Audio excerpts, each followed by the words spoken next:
You're watching Global Trade This Week with Pete Mento and Doug Draper.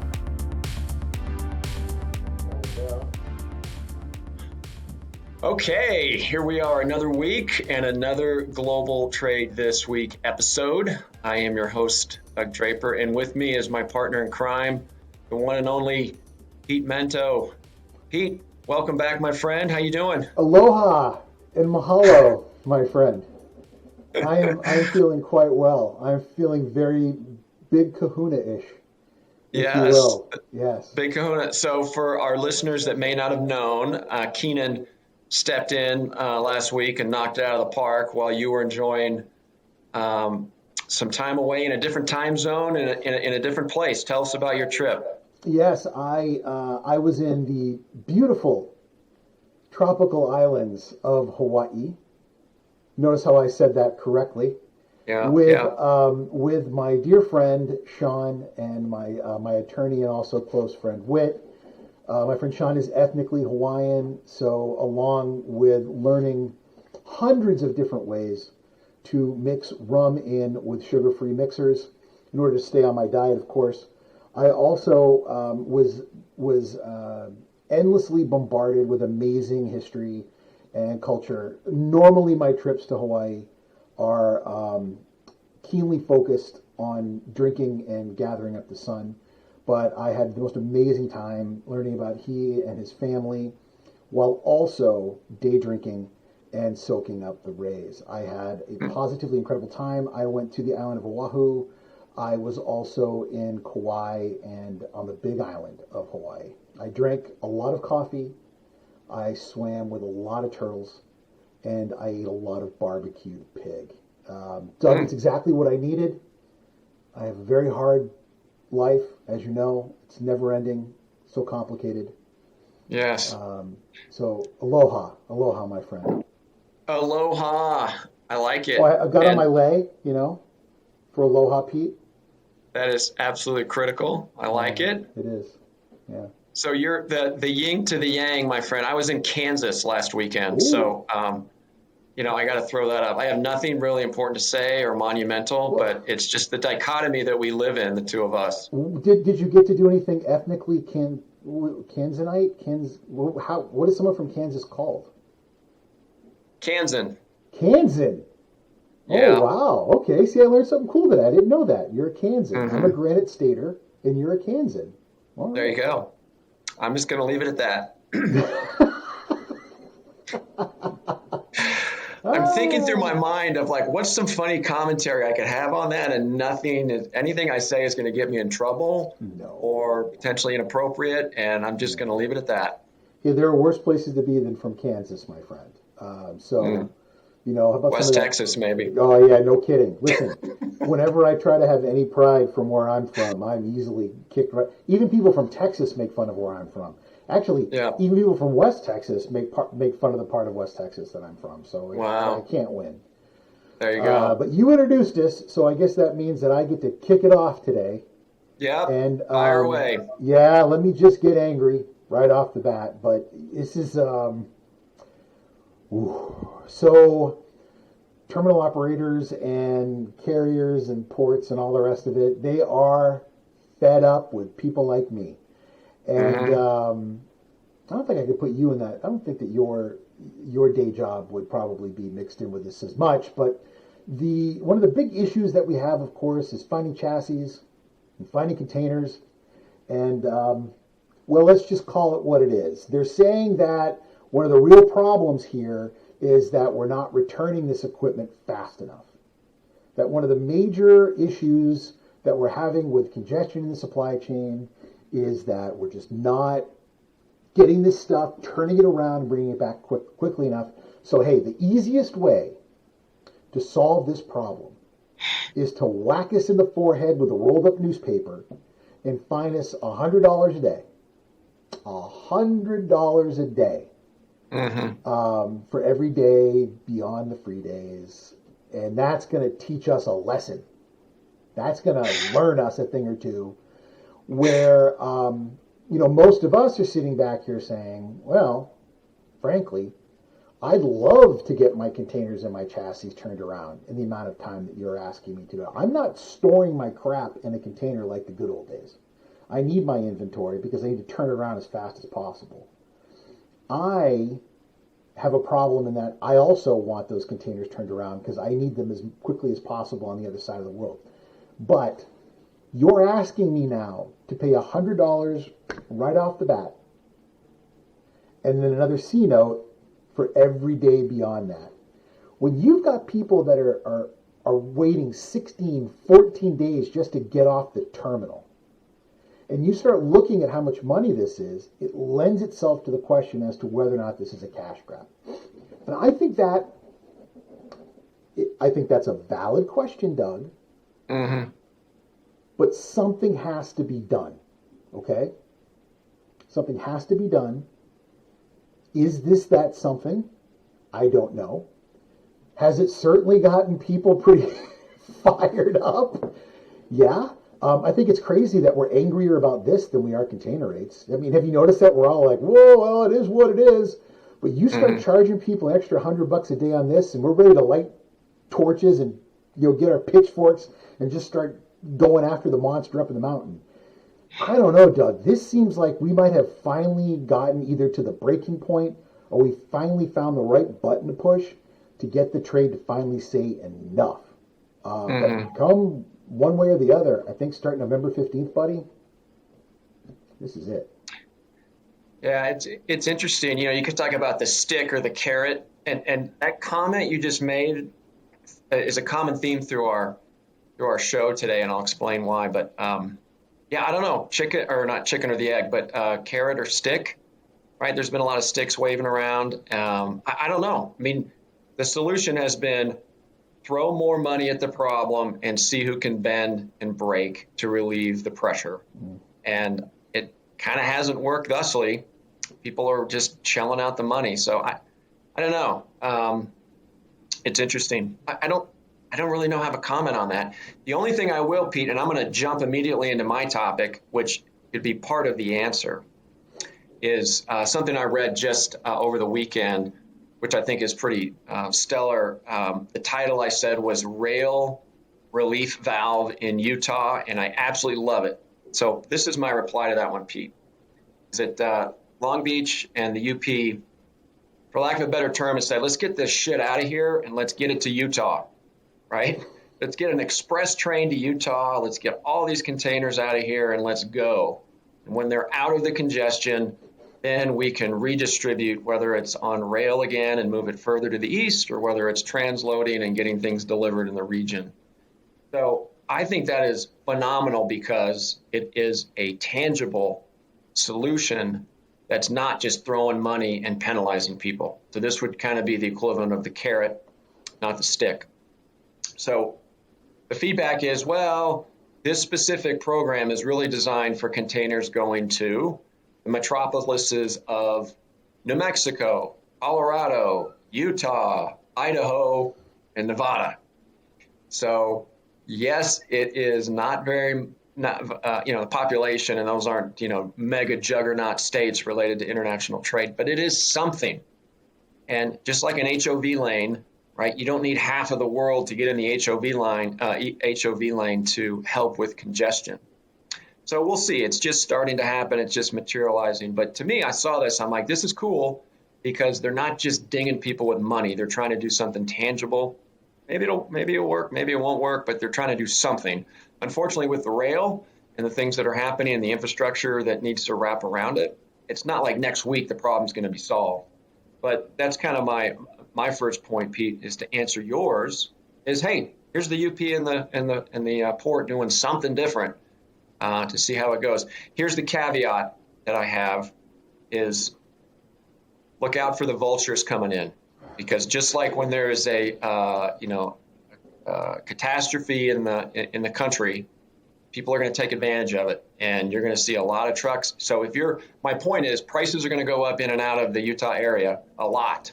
So if you're making something, shipping something, doing something in and out of Utah, fact that there's all these trains coming in there now to get product out of LA, you're going to have to pay a little bit more to do it. The warehouses are going to be a little bit more congested, so you're going to have to pay more for the transloading. So just like anything else, the vultures are going to come in and try to scavenge and make a few bucks on this. But my overall point, I like it. I like it a lot. They're doing something different, and we'll see how it plays out. Yeah, I'm with you, buddy. I think that we need to encourage people to do something different, and we need to encourage them to try. There's way too many of us right now in this industry who are just content to say, "Oh well, this is how it is, and I'll just deal with whatever I'm being given," as opposed to, this is a massive problem. It only gets better if a lot of people incrementally do something. And this is a great example of, it's not a small fix. It's incremental, but it's a pretty big increment. There's a lot we can do with this one particular thing. Much like people saying smaller ships that could, say, go to Jacksonville. Could someone like One High go into Jacksonville and try to do something about bringing more containers into there? Okay, well, yeah, you do that, but then we need the truckers, we need the chassis, we need the infrastructure. There's something to be said for people at least taking a step. Where this leads us in the long term, I don't know. I put up a post on LinkedIn the other day where I talked about the creativity of our industry. What you just pointed out is a great example of that. There's clearly an empty part of the big logistics vessel right now. Not empty, not full up to the top and spilling over. How about that, right? That we could probably put more stuff into to the benefit of our entire supply chain. Let's see what we can do to better utilize it. And the fact that we're not looking at this in a concerted way, I think, is what bothers me the most, Doug. We don't have the ability, and it's just the way that we're structured, right? This isn't Soviet Russia. We don't have the way for all of us to sit down and centrally plan a way to make this better, because that's just not how we're structured as a supply chain and as a logistics industry. So we have to come up with incremental ways to do it and then hope that it catches on. Maybe other people do it as well. So I applaud them. I hope more people come up with ideas like this, and I hope it catches fire. Yeah. So the halftime, Pete, when I was checking things out this morning, we'll jump into that. I take notes on this stuff, for our audience.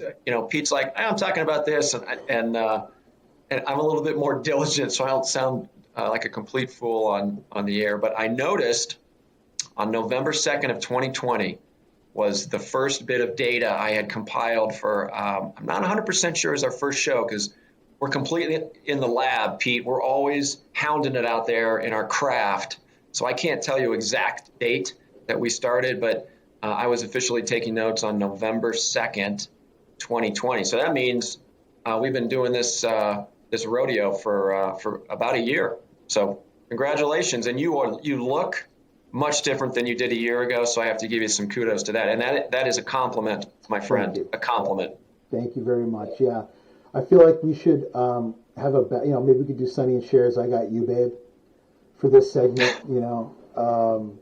It has been a heck of a year. We have gone through a miserable year. If there was ever a time for us to have a topical conversation about the global supply chain, international trade, finance, economics, this is the time, and we picked a great time to start a show like this.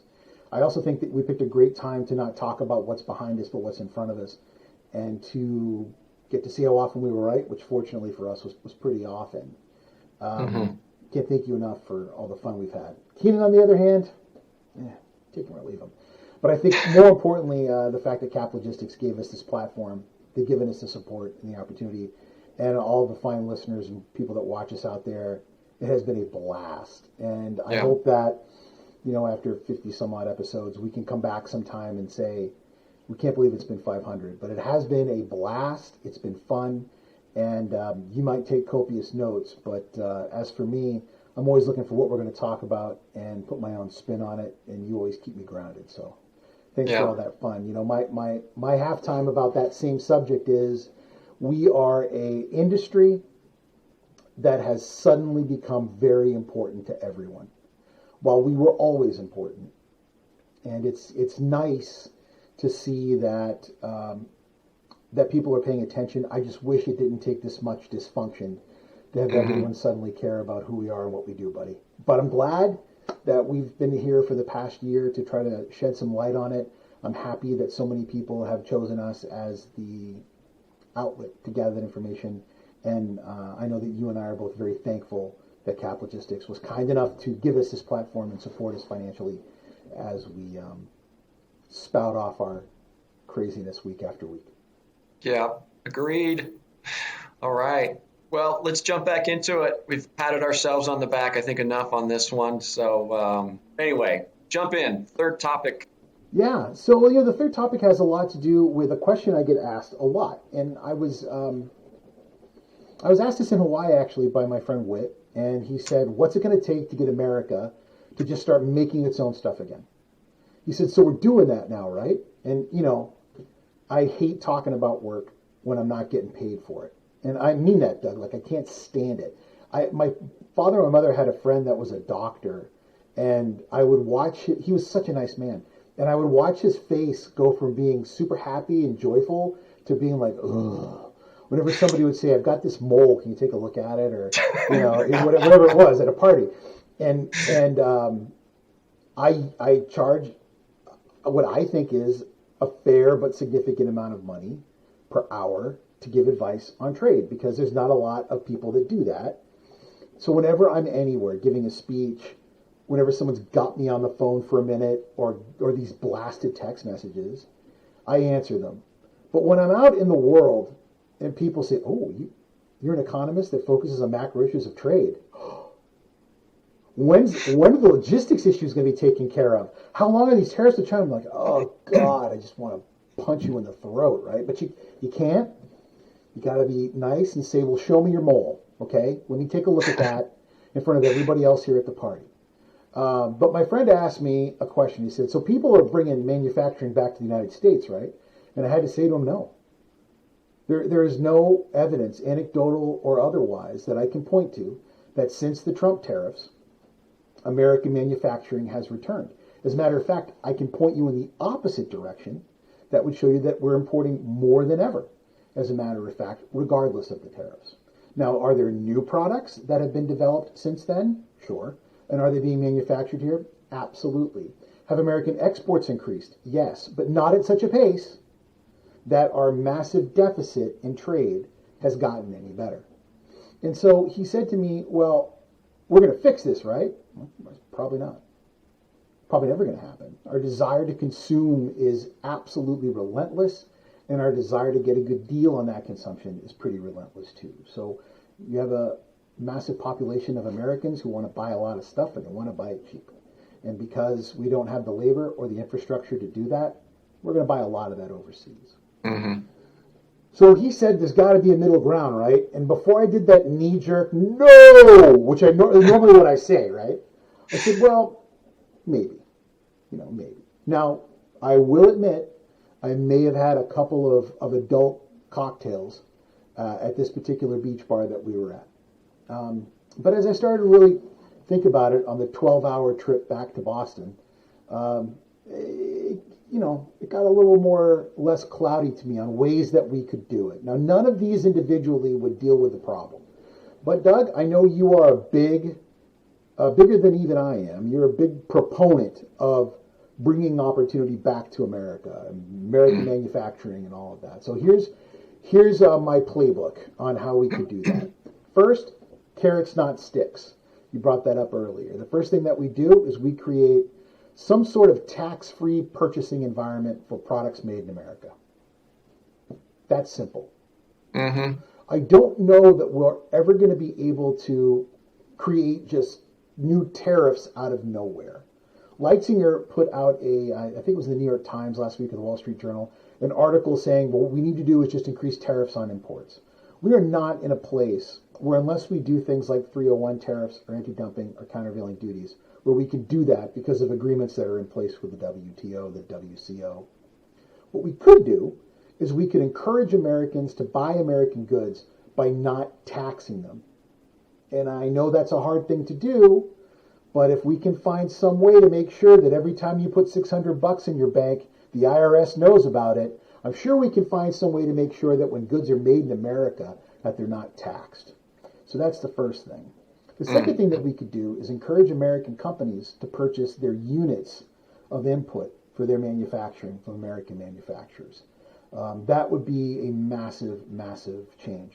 That would do a lot to deal with this problem. So much of what America makes for re-export is actually imported from other countries. The fasteners, the steel, the inputs, the microchips, all of it. And we've seen what's happened to our supply chain because of it. A third thing that I would do that would help to create American manufacturing is to reinvest in the American worker, to find ways to make it more palatable for American manufacturing to use the American workforce, either through tax credits, modernizing the concept of unified labor, trying to find ways to make it easier to manufacture in foreign trade zones, as an example, and giving massive tax breaks for doing so. I think if we begin to create more carrots than sticks, you're going to find entrepreneurial ways to get people to produce more in America. And by producing more, you'll import less. The biggest one, though, honestly, Doug, is we have to become patriotic about our consumption. It has to matter again. When I was a boy, when you were a boy, we go to Walmart, there were flags everywhere, and Walmart was a company that was proud to say things were made in America. If Walmart was a country right now, it would be China's single largest customer, and it would be the 8th largest country that China exports to. We as a nation need to decide that it's important to us again. And that's all I got on that one, Doug. That's a lot to unpack there, my friend. Yeah, I know. I'm thinking you came up with those 3 bullets somewhere over California, Colorado, and Kansas when you're like, when is this effing plane ride going to be over, right? And you're looking out the window. Yeah. What's that? I stopped in LA on the way, so I had a little time in between, but yeah. All right, yeah. I love them all. Yes, and yes, it's the implementation. I think it is difficult, but to cover here, the carrot and stick that you had made mention of is spot on, because penalizing, charging, and you spoke to it on your first point of the $100 a day container. You can't penalize. I said you can't legislate your way to efficiencies or productivity. You can't just penalize people indefinitely for them to change their behavior. Right. There has to be some other incentives, and those are the things that you just spoke about. So yes, and yes. It's just a matter of how do we find it, how do we implement it. Agreed. Yeah. So my last topic is you kind of we should have had yours last, because you're going to ride us off into the sunset on something very positive. Mine's kind of somewhat negative, but it's related to a number when I was looking at this article over the weekend that said 0.7%. And I'm like, what does that mean? That is the vacancy rate of warehouses in the Inland Empire outside of the LA basin. Wow. 0.7%. And the national average is right around 3.2% vacancy rate. And that pretty much means that there ain't no warehousing in the country. So when there's no, when the demand is high and there's no supply, I didn't even mean that to rhyme. Rates go up, and it's everywhere. It's here in Colorado. It's out there. I think the New Jersey, New York area is like 1.9%. The Boston up where you are is also 1.9 when I did a quick little research on that. So it kind of goes back to the connector piece of it. News loves to talk about all these vessels that you can tangibly see off the coast and off in the water, but they have to go somewhere. Right. That's why I applaud the rail program of getting that stuff out of California into Utah. The commercial real estate, if you own buildings and industrial space in this country, you are going to crush it for the next handful of years, because there is just not enough being built. People need it now. And the capacity and out there is just, it's all out of whack. So I'm not really sure what my point is on this one, other than it ain't getting better. It's going to get worse, and we better be prepared. Even when your stuff gets off the water, you got to put your shit somewhere, and it's going to be in a building that costs a lot of money. Yeah, I think also, Doug, this is a great opportunity. So there's going to be opportunities to do not that much unlike what you talked about with the rail. There's a carrot right now for coming up with ways to build warehouses where warehouses are not, and to create distribution methodologies where they have not existed before. People thought that my old employer down in Houston was crazy for investing so heavily in Savannah when they did. And it was a stroke of genius. They purchased up a significant amount of free land, of the land that was free down there. I mean, it wasn't free, but that was open down there. They built up infrastructure and warehousing, and I shudder to think what that land is worth right now, and the premium, given how important Savannah has become in this particular market. The same can be said for the businesses that bought in Charleston, businesses that have bought in Jacksonville, up and down that eastern corridor. And then you just talked about the Inland Empire. I can remember in the early 2000s when people started buying into the Inland Empire because that's the only place that they could afford. That's really what that came down to. And now, prime real estate for warehousing. And people have moved operations there just because of congestion. And it's easier to work in that part of the world. Colorado. When my friends started going to Colorado for marijuana tourism, and let's call it what it is. I mean, that's what it was. It was one of the few states in the country where you could fly to Colorado, you could get stoned, and hope you didn't get busted by the dogs flying home with your extra edibles. When you fly out there and it was just starting to pop up and pop around, it was still a place where people could affordably go to move and live. It has become one of the most brutal real estate markets in the country. Good luck finding warehouse space. Good luck finding manufacturing space. Even now that it's become legal or decriminalized all over the country, there's no way you're going to find some place to stand up a business. Colorado has become a victim of its own success, much like other parts of the country has. This is going to cause what's happened in China to happen in the U.S. It's funny, we're kind of back on Kansas, right? I mean, it's going to cause so many businesses to say, what can we reasonably do to bring our cargo to upstate New York? What can we do to bring our cargo to Oklahoma, to Kansas, to Nebraska, to Wyoming? Well, that's a tough one. To Nevada, to create these, like Reno, Nevada. Think about Tesla went there, right? Amazon is there.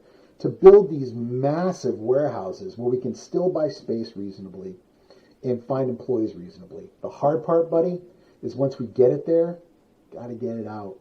Got to find truckers. We got to find some way to move it out of there. And chicken and egg, we're still in that same problem of once we get it there, get it out. Railheads, being able to find equipment and all the rest of it. But I think ultimately this is going to move distribution deeper and deeper into the middle of the country, which will be a good thing in my lifetime, your lifetime, but it doesn't solve the problem ultimately. I don't know what does. That's a bigger question than my sad little customs mind could possibly answer. I don't know what to think about that. Well, I love the fact that things would come inland. I think it's spot on. Two of the topics that we spoke about 1 year ago, 364 days ago, because it was November 2nd.